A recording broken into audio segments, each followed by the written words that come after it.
Hi, and thank you for joining me today for the second episode of Museum Highlights. Today we take a look at the new Riding the Rails exhibit. During the mid-19th century, McHenry County's unpaved roads did not adequately meet the county's transportation needs.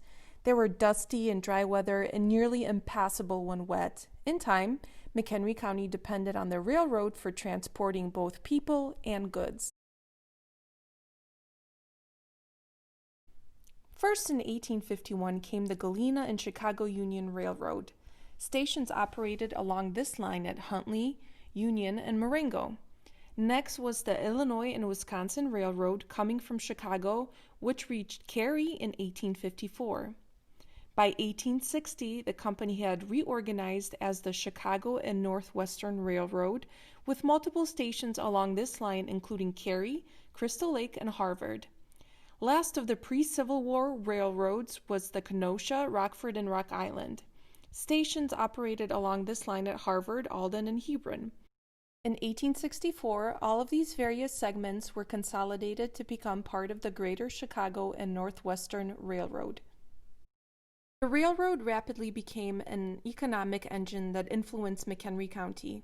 Towns such as Nunda, Huntley, West McHenry, and Harvard sprang up in the 1850s in partnership with the railroads.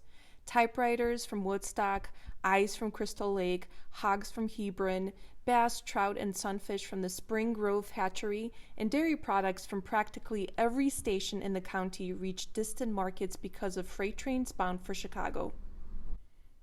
Passenger trains also increased mobility among McHenry County's inhabitants. They traveled to work and school and everywhere in between. The railroad established McHenry County as a playground for the wealthy traveling to and from Chicago. Big city elites built summer homes and resorts along the Fox River and the wooded shores of many small lakes. At first, McHenry County's exports were mostly agricultural.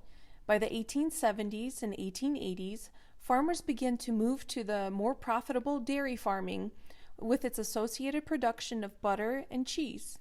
The STARLINE company in Harvard, makers of farm equipment, and the American Terracotta and Ceramic Company, north of Crystal Lake, also shipped their products using the railroad. Between 1900 and 1920, American railroads reached the height of their influence and level of service.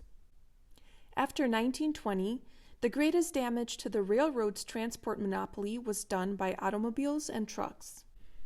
Through the 1920s, McHenry County would see the construction of numerous federal and state highways, as well as the paving of many county and township roads, enabling the automobile to become king of the road, ending the railroad's heyday.